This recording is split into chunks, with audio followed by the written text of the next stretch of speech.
guys! Kauwi ko lang and ayan, nilutuan ako ni Dad ng mga high protein food dahil may sakit ako. Nilutuan niya ako ng crispy pata. Ayan, that's my dinner. And actually too late na, but kailangan ko kumain kasi hindi talaga ako umiinom ng gamot dahil naggawa siya ng kilawin na dilis. Yes, meron siyang onion, ginger, pepper, silids, vitamin C, and yung protein doon yung dilis. No, sarap nito. And actually kinain ko na siya ang hanghang kasi nga Makati na lang muna to. And the ginger is anti-inflammatory and fungal. And meron pa, food naman ng anak ko is fried chicken, no? Ang sarap.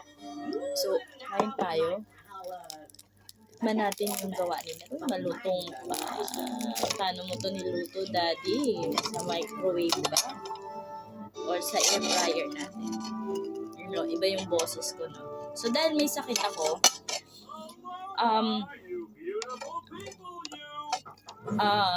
hindi ako kumakain ng mga high carbs kasi 090. that is That should.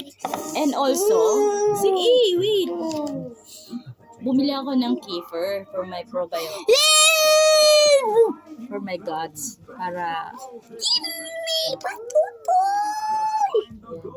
and tikman natin yung gawa ni Daddy. Kain tayo. Sarap. That is collagen, no? Huwag kayong matakot kumain ng taba. High protein.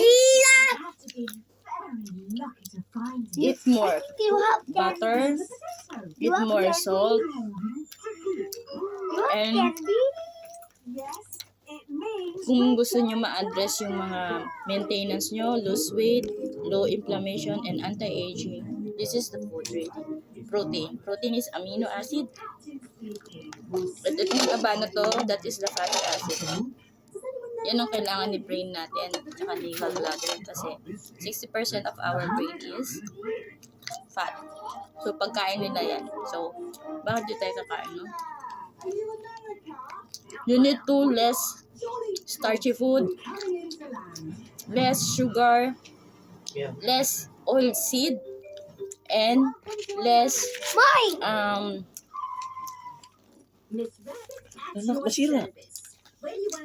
ano pa ba? Para ma-address dun yung metabolic or whatever.